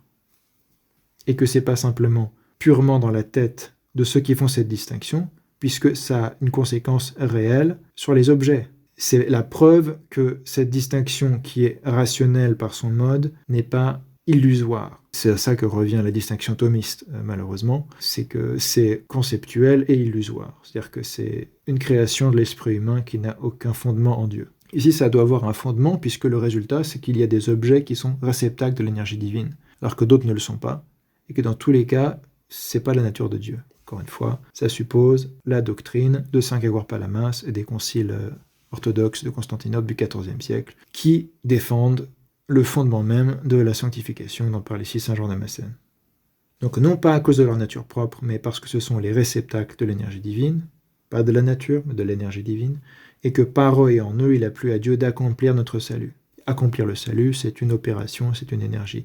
Les anges, les hommes et toute matière qui participe de l'énergie divine et m'a dispensé le salut, je les respecte et les vénère en raison de l'énergie divine, via tinsian energian. Poursuivons. Le troisième mode est celui d'après lequel nous vénérons les objets qui ont été consacrés à Dieu. Kathon proshkenumen tatoseo anakimena. Je veux dire les évangiles sacrés et les autres livres. Ta hierafimi evangelia ketaslipas vivlus. Ils ont été écrits pour nous servir d'instruction, à nous qui nous trouvons à la fin des temps. Référence à saint Paul, 1 Corinthiens 10, 11. Les patènes, zishki, c'est les récipients qui servent à accueillir le pain eucharistique. Les patènes, un patène c'est le terme latin, en grec on dit zishki, zishkos.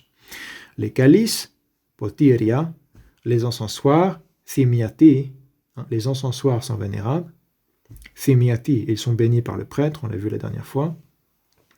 Les chandeliers, lichnier, et les tables, trapèzes, sont évidemment des objets dignes de vénération. Évidemment, parce que ce sont des objets du culte de Dieu. Zilon gar oshpanda tafta sevasmia. Vois, lorsque Balthazar a contraint le peuple à se servir des vases sacrés, comment Dieu a divisé son royaume. Référence à Daniel 5, versets 1 à 4. Le quatrième mode est celui d'après lequel sont vénérées les images qui ont été vues par les prophètes. Et ikones et ophthisetis prophites, car ils ont vu Dieu selon une vision imagée. Enikoniki gar orashi idon theon, ainsi que les images des choses à venir, comme le rameau d'Aaron, qui représente le mystère de la Vierge. Voir Livre des Nombres 17, 23. Donc le rameau d'Aaron est vénérable en tant que relique, Dieu a agi à travers ce rameau, donc il a participé à la l'énergie divine, mais également en tant que type, préfiguration du mystère de la Vierge, c'est-à-dire de l'incarnation. Ou encore l'arche, voir Exode 16, 33, et la table, voir Exode 25, 23. Or Jacob s'est prosterné devant l'extrémité du rameau, la figure du Sauveur. Le rameau ici, la figure ici se traduit le grec typos, le type, la préfiguration du Sauveur. Les images des choses passées ont été instituées comme mémorial, ishmnimoshinon.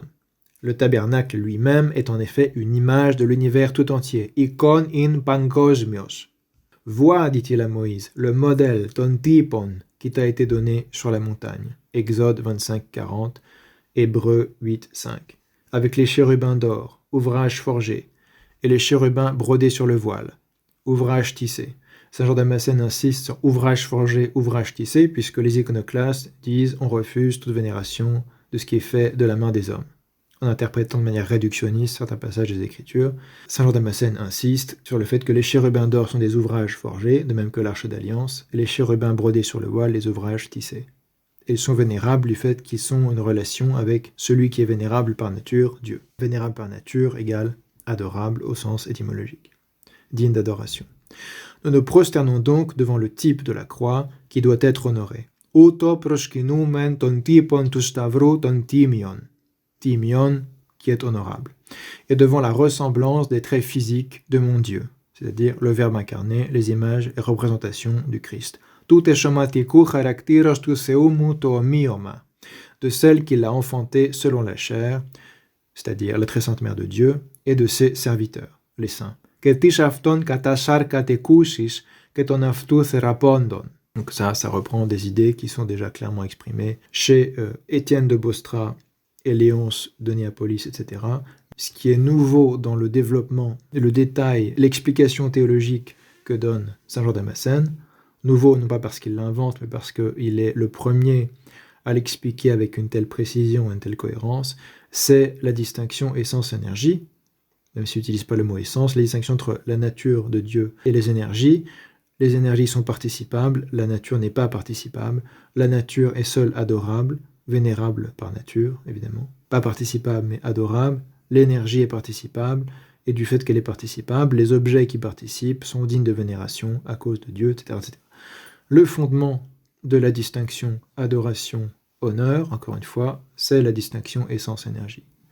C'est pourquoi, je répète, si on accepte la doctrine catholique romaine de l'identité stricte et absolue en Dieu entre l'essence et l'énergie, on détruit le fondement de la sanctification et de la vénération des saints. C'est une destruction du christianisme et c'est pour ça que ça a été condamné par l'Église orthodoxe, en particulier au XIVe siècle, lors des conciles hésicastes, à travers la condamnation de Barlaam, Akindinos, Grigoras, etc.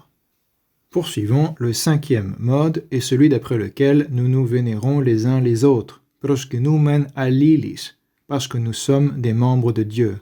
Évidemment, il parle des chrétiens, membres de l'Église catholique et apostolique ici. Oshmiran seu erhushi, et avons été faits à l'image de Dieu. Kekatikona seu gegenimenis. Ça, par contre, ça concerne tous les êtres humains. Tous faits à l'image de Dieu, et sont membres de Dieu, ceux qui sont membres du Christ. Nous sommes humbles les uns vis-à-vis des autres et observons la loi de la charité. Le 6e mode de vénération, c'est celle que l'on observe envers ceux qui ont obtenu commandement et pouvoir. Ton enarchies kekshushiya shondon. Rendez à chacun son dû et l'honneur à qui vous le devez. Saint Paul, Épître aux Romains 13, 7. Ainsi celle de Jacob envers Ésaü, son frère plus âgé, Genèse 33, 3, et celle de Pharaon envers celui qui avait été investi par Dieu du pouvoir, c'est-à-dire Joseph. Genèse 47, 7 et 10. Le 7e mode, c'est celle des esclaves, la vénération, ou prosternation, des esclaves pour leurs maîtres et bienfaiteurs, et celle de ceux qui ont reçu de l'aide pour ceux qui la leur ont donnée, comme Abraham pour les fils des morts, quand ceux-ci lui vont dire la caverne double. Genèse 23, versets 7 à 9. Pour parler simplement, la prosternation / vénération est le symbole du respect, du désir, de la révérence, de l'abaissement et de l'humilité. Mais il ne faut se prosterner devant personne comme devant un Dieu. Est-ce que la différence va être dans la manière de se prosterner extérieurement? Évidemment non. Il n'y a pas de différence extérieure dans les prosternations dont parle saint Jean Damascène. La différence est dans la conception et donc la notion intérieure. Qu'est-ce qui se passe dans notre esprit? Quelle est l'intentionnalité de la prosternation? C'est là que se trouve la distinction. Encore une fois, c'est saint Jean Damascène qui permet de l'expliquer encore plus clairement que ne le faisait déjà saint Serge Stylite et compagnie. Il ne faut se prosterner devant personne comme devant un Dieu, non pas parce qu'il y a une différente manière de se prosterner, mais parce qu'on ne va pas avoir l'intention de le faire par adoration, c'est-à-dire à cause de la nature de l'objet de la prosternation. Aluzeni zi proshkinin osteos, sinon devant le seul qui soit Dieu par nature. Imi monotofishi seo.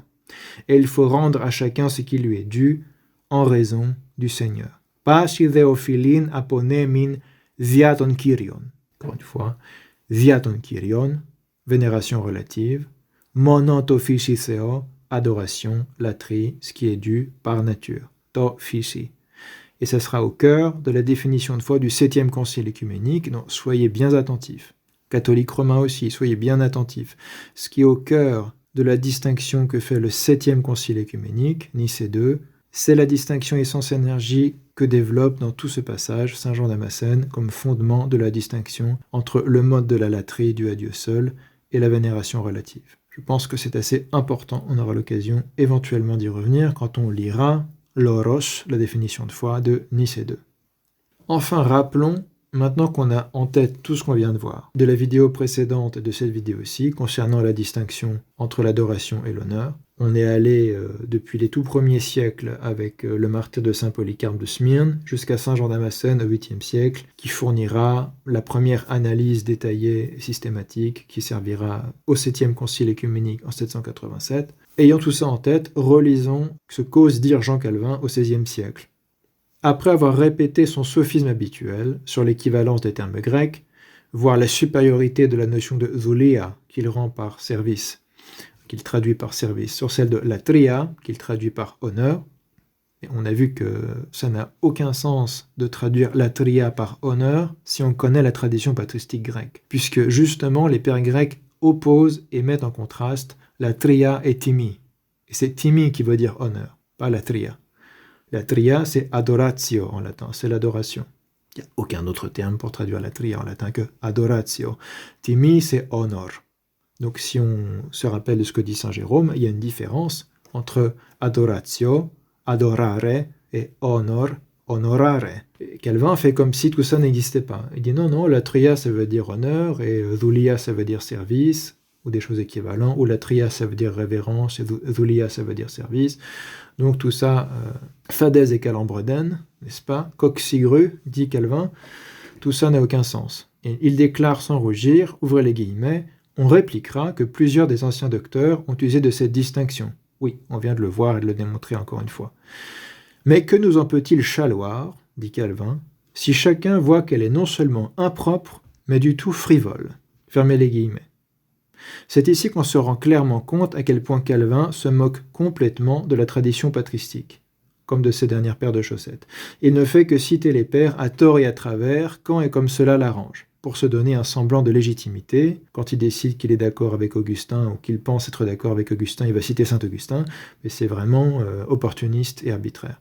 Mais dès qu'il devient évident qu'il s'oppose au consensus patristique, parce que c'est pas un ou deux pères, c'est les pères d'Orient et d'Occident, en latin comme en grec comme en latin, c'est universel, comme c'est clairement le cas vis-à-vis de la vénération des saints et des reliques, il n'en fait finalement qu'à sa tête et suit ses propres opinions douteuses. C'est tout le problème de l'état d'esprit de la réforme protestante au XVIe siècle.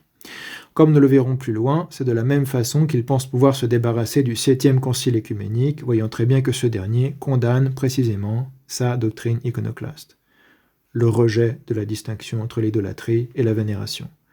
C'est anathématisé à Nicée II. C'est un concile œcuménique, Calvin est au courant, mais on va voir qu'il s'en fiche complètement. Ça n'a aucune importance pour lui, et en cela, il se distingue complètement des saints-pères de l'Église, de tous les chrétiens qui ont servi de modèle depuis l'époque apostolique à nos jours. Il décide de penser complètement autrement. Et c'est cette autre façon de penser qui fonde, selon nous, cette nouvelle religion qu'on appelle le protestantisme et qui est en fait une espèce de conglomérat de plein de possibilités de religions différentes, puisque très très vite, évidemment, il n'y aura pas un courant protestant, mais 2, 3, 4, et aujourd'hui des centaines, pour ne parler que des dénominations, disons, les plus connues. Et on pourrait parler du néo-protestantisme, ça sortirait un peu de notre sujet. Ici, on s'attache particulièrement à montrer que Jean Calvin lui-même, son objection face à la vénération des saintes images, ne tient pas debout une seule seconde face à la tradition patristique. Et de répéter plus loin son fameux principe, ouvrez les guillemets, car sitôt que par religion les créatures sont honorées, l'honneur de Dieu est d'autant profané. Dire exactement le contraire que ce qu'on vient de lire chez saint Jean Damascène et les autres. Et pourquoi, sinon d'autant que les hommes ne sauront jamais si bien discerner en leur langage l'honneur de Dieu d'avec celui des créatures. On a vu chez les pères qu'il n'y a pas de distinction nette entre l'honneur de Dieu et l'honneur des créatures, parce que les créatures sont honorables à cause de leur participation aux énergies divines. Encore une fois, vous serez saints parce que moi je suis saint. Ça veut dire que vous allez participer à ma sainteté. C'est la parole de Yahweh, le Dieu d'Abraham, d'Isaac et de Jacob, qui fonde le fait que l'honneur dû à Dieu est aussi dû à travers ceux qu'il décide de rendre participants de cet honneur. Mais Calvin, non. Lui, c'est l'honneur de Dieu et celui des créatures sont fondamentalement, intrinsèquement opposés et non harmonisables, en opposition absolue et dialectique, on peut dire, ce qui n'est pas le cas dans la tradition patristique, comme on l'a montré. Reprenons Calvin, et pourquoi, sinon d'autant que les hommes ne sauront jamais si bien discerner en leur langage l'honneur de Dieu d'avec celui des créatures, qu'en adorant les créatures par dévotion, donc, encore une fois, il s'exprime comme il veut, il fait fi de toute la tradition patristique, en adorant les créatures par dévotion, c'est pas ce que font les chrétiens. Ils répondent aux païens, aux juifs, qu'ils n'adorent pas les créatures comme des dieux. Adorare adoratio, ça veut dire le culte rendu à Dieu et à Dieu seul. Calvin s'en fiche, il dit adorer les créatures par dévotion. Évidemment, si on utilise ce vocabulaire en rejetant toute distinction que font les chrétiens depuis l'époque patristique, eh bien, on chamboule tout. Il ne ravise de fait à Dieu ce qui lui est propre pour le faire commun à qui il n'appartient pas. Est-ce que c'est sous forme de question, évidemment. Et pourquoi ? À cause du fait que le langage humain, en quelque sorte, est incapable de vraiment distinguer ces choses-là, l'impression que c'est ça ici l'argument. Les hommes ne seront jamais si bien discernés qu'en adorant les créatures par dévotion, ils leur ravissent de fait à Dieu ce qui lui est propre. Oui, s'ils adorent les créatures, ils les ravissent à Dieu ce qui lui est propre, c'est-à-dire ce qui leur revient par nature. Mais c'est justement pas la position patristique dans la défense de l'iconodulie. On ne ravit pas ce qui est à Dieu en propre parce qu'on ne lui ravit pas la nature divine. On n'accorde pas la nature divine à des natures créées. C'est une question de participation.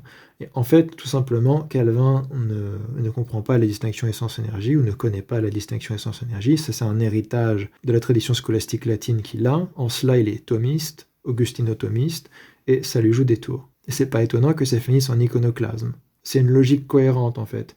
Si on accepte le principe de la simplicité divine absolue thomiste, identité stricte entre l'essence et l'énergie, la logique, c'est l'iconoclasme et le rejet de la vénération des reliques et des saints. On peut dire que Calvin est la conséquence logique de Thomas d'Aquin de ce point de vue-là en particulier. Qu'il nous suffise de savoir, quand les hommes attribuent aux créatures quelque service de religion ou de piété, qu'ils commettent sacrilège. Nous dit Calvin, qu'il nous suffise de savoir, parce que manifestement on s'en tamponne complètement de la tradition ecclésiastique et patristique, qu'il nous suffit de savoir que quand on attribue aux créatures quelques services de religion ou de piété, quelques services de religion ou de piété, c'est-à-dire n'importe lequel de ces modes de proskynicisme qu'on a vu chez Saint Jean Damascène, c'est des services de religion ou de piété, même en un certain sens les derniers modes qui sont purement profanes, l'honneur dû aux empereurs et l'honneur des esclaves ou des serviteurs pour leurs maîtres, etc., c'est plus de l'ordre profane. En tout cas, tous les premiers modes, au moins les 5 premiers modes dont parle Saint Jean Damascène, c'est des services de religion ou de piété avec différentes catégories d'objets. Tout ça, pour Calvin, c'est sacrilège. Vous voyez bien tous les pères de l'Église qui sont traités d'être sacrilèges. Non seulement ils commettent une abomination en vénérant les saints et en honorant les saints, mais ils commettent un sacrilège en cherchant à rendre quelque service que ce soit, même d'honoration, aux créatures. Donc ils s'opposent directement à Saint Jean Damascène et à tous ceux sur lesquels se fonde Saint Jean Damascène, à Saint Cyril d'Alexandrie, à Saint Jérôme de Stridon, à Saint Augustin lui-même, qui est pour l'honneur rendu aux martyrs, sur cette idée justement de relation, parce qu'ils sont les amis du Christ, on leur rend honneur, et l'honneur remonte au Christ, etc. Contre Saint Grégoire de Nice, contre Saint Astérius d'Amazée. La liste serait longue, hein. J'ai juste proposé quelques extraits de la littérature patristique. Si on voulait être exhaustif, on pourrait sans doute rajouter des textes qui vont dans le même sens. Calvin s'en fiche. Tous des sacrilèges. Tous des idolâtres. Donc, j'ai rappelé ces passages-là pour montrer à quel point, une fois qu'on a en tête tout ce qu'ont dit les saints-pères de l'Église, à quel point c'est aberrant, en fait. Ça semble logique à quelqu'un qui a déjà cet état d'esprit de base complètement nouveau qui est créé par la Réforme, mais pour quiconque est baigné dans la tradition chrétienne ancienne et la tradition patristique, et la piété catholique et apostolique, c'est aberrant, c'est complètement aberrant. Ça n'a été rendu possible sans doute qu'à cause du schisme de Rome d'avec l'Église catholique et apostolique, et cet éloignement progressif dans l'état d'esprit même, et à cause de toutes les innovations dogmatiques et pratiques de Rome, ça a évidemment créé le terrain propice pour cette aberration. Donc il ne faut pas simplement tout faire retomber sur les réformateurs, ils avaient aussi des bonnes raisons de s'opposer au papisme et à Rome évidemment, mais ils ont aussi hérité du papisme et de Rome tout un tas de présupposés et d'innovations qu'ils ne vont pas remettre en cause, mais qui préparent le terrain pour leur remise en cause à eux de la tradition catholique et apostolique. On va terminer par un passage de Saint Vincent de Lérins, on a déjà parlé dans nos études sur Saint Vincent de Lérins, qui permet également de voir à quel point il y a une opposition frontale entre Jean Calvin et la tradition patristique, y compris des Gaules, Saint Vincent de Lérins, et moine du monastère de Lérins en Provence, à la même époque où Saint Cyril d'Alexandrie est le patriarche d'Alexandrie ou l'archevêque d'Alexandrie, et à la même époque où Théodoret de Cire est l'évêque de Cire. Donc il est contemporain de Saint Jean Cassien, etc., début du 5e siècle. Il rédige le Commonitoire vers 434, soit 3 ans après le concile d'Éphèse. Pour vous situer. Voilà ce que dit Saint Vincent de Lérins dans son chef-d'œuvre, le Commonitoire, au chapitre 23, section 19. Voici ce que toujours et sans plus, Sampernequequam, même sans être provoqué par les nouveautés des hérétiques, l'Église catholique a fait par les décrets de ses conciles. Conciliorum suorum decretis catholica perfecit ecclesia, ce qu'elle avait reçu des ancêtres par l'intermédiaire de la seule tradition, sous-entendu orale et vivante, non écrite, quod prius a maioribus sola traditione susceperat, elle l'a consigné aussi en des documents écrits pour la postérité. hoc deinde posteris etiam per scripture chirographum consignaret, résumant quantité de choses en quelques mots, et le plus souvent, pour en éclaircir l'intelligence, c'est-à-dire la compréhension, en caractérisant par des termes nouveaux et appropriés, tel article de foi qui n'avait rien de nouveau. Non novum fidei sensum, nove appellationis proprietate signando. Et je rappelle ce passage pour ceux qui voudraient dire que dans la Sainte Écriture, on ne trouve pas stricto sensu la distinction entre timi, honneur et latria, c'est-à-dire on n'a aucun texte qui nous dit attention, attention, il faut distinguer la latrie et la timi, la latrie et l'honneur. Eh bien oui, mais c'est parce qu'il y a des choses que l'Église précise, comme le dit ici saint Vincent de Lérins, précise dans les termes pour en éclaircir l'intelligence, en caractérisant par des termes nouveaux, par exemple latria timi, latria dhulia et autres possibilités, latrevin proskinin, en caractérisant par des termes nouveaux et appropriés tel article de foi qui n'avait rien de nouveau, à savoir la vénération des saints, et la vénération des reliques, des objets sacrés, des lieux sacrés, etc. etc. C'est pas nouveau, mais il a été nécessaire de le préciser par des termes nouveaux, par une technicité des termes. C'est ce que Calvin ne parvient pas à comprendre. Peut-être que si on ouvre un dictionnaire, latrie et dulie ou latrie et timi peuvent avoir un certain nombre de points communs, mais l'Église a technicisé, les saints-pères ont technicisé ces termes pour recouvrir des notions différentes qu'ils contrastent, qu'ils distinguent. Et c'est ça qu'il faut prendre en compte quand on aborde un sujet de manière ecclésiastique, chrétienne, catholique au sens propre, etc. Si on ne prend pas en compte la tradition même de la terminologie théologique, c'est la voie ouverte à tous les abus, toutes les erreurs, toutes les chutes hors de justement cette tradition qui nous vient de génération en génération, de tous ceux qui ont vécu en Dieu dans le corps du Christ. Voilà, on va s'arrêter ici pour cette troisième partie. J'espère qu'elle a été suffisamment bien exposée, arrangée pour mettre en évidence ici l'erreur fondamentale de Calvin et que son rejet de la distinction que faisaient valoir à juste titre les catholiques romains, même si par ailleurs eux-mêmes commettent des erreurs dogmatiques qui rendent la chose boiteuse, en rejetant la distinction essence-énergie que fait saint Jean Damascène, et en représentant la personne du Père, et autres problèmes que subit l'iconographie chrétienne dans l'Occident latin à cette époque, notamment à la Renaissance, et tout un tas de choses qu'on pourrait critiquer du côté de ce que font les catholiques romains à cette époque, mais fondamentalement, Calvin erre encore plus en remettant en cause un principe patristique fondamental qui non seulement remet en cause la vénération des images, mais nécessite de remettre en cause la vénération des reliques et des saints également. Ça, c'est vraiment impossible de défendre ça en prétendant être dans la tradition des saints docteurs de l'Église du passé. Et c'est ce que révèle Calvin. On a vu que de temps en temps, il citait tel ou tel auteur pour soutenir ou donner un peu d'autorité à son propos. D'ailleurs un peu au petit bonheur la chance, puisqu'on a vu qu'il prenait Eusèbe de Césarée et Lactance, qui sont absolument pas des docteurs, en disant « oui, ce sont des docteurs très anciens, Eusèbe de Césarée et Lactance ». Oui, Eusèbe de Césarée, semi-arien origéniste, et Lactance, qui est un docteur ecclésiastique ancien, mais que personne n'a jamais considéré comme un grand enseignant de la foi ou un père de l'Église. Par contre, quand on lui fait valoir que les anciens docteurs, et là vraiment des pères de l'Église, on parle de Saint Jérôme, Saint Augustin, Saint Cyril d'Alexandrie et compagnie, plusieurs anciens docteurs ont usé de distinction entre l'adoration et l'honneur. Il répond « Que nous en peut-il chaloir si chacun voit qu'elle est non seulement impropre, mais du tout frivole ?» Voilà, c'est... Excusez-moi pour le petit trait d'humour, mais ça résume un petit peu, finalement, un des problèmes fondamentaux du protestantisme. On dit « Oui, mais alors, tous ces pères de l'Église, là, que nous en peut-il chaloir ?» Signé Jean Calvin. Ça veut dire qu'est-ce qu'on en a affiche de vos pères de l'Église, et ça, c'est le vrai visage du protestantisme. C'est je veux suivre mon idée, je veux pas savoir, je veux rien entendre. Ce qui m'intéresse, c'est mon idée de ce que c'est le christianisme et la foi, et aller au diable. Bon, on va s'arrêter ici.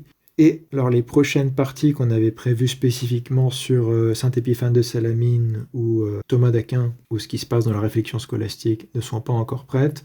En revanche, on a déjà fini de préparer une partie qui était prévue comme étant ultérieure, disons, dans l'organigramme, le plan d'ensemble, mais c'est pas très grave.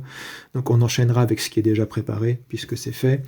Donc on abordera la question de la vénération des images au IVe siècle, puisqu'il y a cette déclaration, cette affirmation chez les apologètes protestants calvinistes type Ortlund et Emule, qu'il n'y a absolument pas de vénération des images au IVe siècle, ça n'existe pas à l'époque de saint Basile. Ils utilisent cet argument pour décrédibiliser l'utilisation de saint Basile en faveur de l'iconodulie. On a déjà parlé de ça, du fait que oui, il y a une bonne raison d'utiliser saint Basile en faveur de l'iconodulie, c'est parce qu'il utilise littéralement une analogie qui suppose l'iconodulie.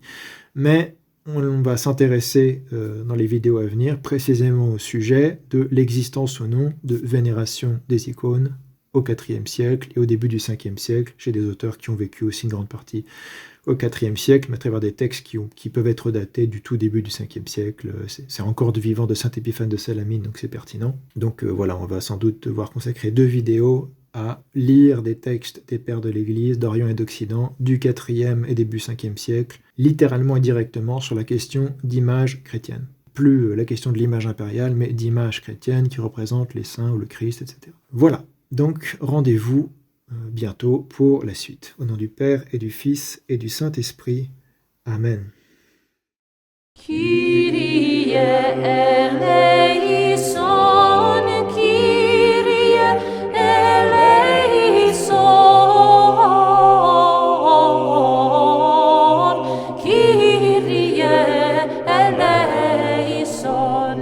Kyrie eleison, Kyrie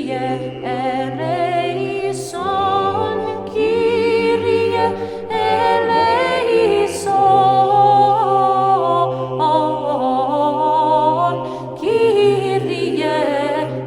Kyrie eleison, Kyrie eleison. Kyrie eleison, Kyrie eleison, Kyrie eleison, Kyrie eleison, Kyrie eleison, Kyrie eleison, Kyrie eleison, Kyrie eleison, Kyrie eleison, Kyrie eleison. Kyrie eleison, Kyrie eleison, Kyrie eleison, Kyrie eleison, Kyrie eleison, Kyrie eleison, Kyrie eleison, Kyrie eleison, Kyrie eleison, Kyrie eleison. Kyrie eleison, Kyrie eleison, Kyrie eleison, Kyrie eleison, Kyrie eleison, Kyrie eleison, Kyrie eleison, Kyrie eleison, Kyrie eleison, Kyrie eleison. Kyrie eleison.